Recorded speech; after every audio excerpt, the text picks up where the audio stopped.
Sa number 3, isa kanay pulis patay sa nagluntad nga pagpaniro sa Bago City.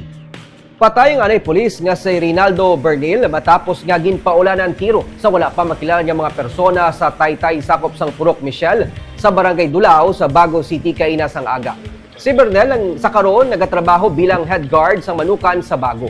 Sa inisyal nga investigasyon sang Bago City PNP, bago lang gid nakatapos dulong sa eskwelahan sa iya nga bata ang biktima kag pagkalabot sa lugar sing insidente. May 5 ka persona nga nagbalabag sa iya lagyan kag ginpaulanan siya tiro nga nagresulta sa iya kamatayon.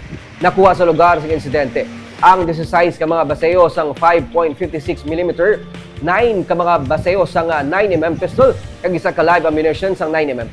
Sa subong ginaibalo pa sang kapulisan kung anong motibo sa pagpatay sa biktima. Si Bernal ang ginatudlo suspect sa pagpatay man sa isa ka pulis sadtong 2015 sa Banwa sang Ibi, Magalona. Nakaagi man siya assign sa Silay City PNP.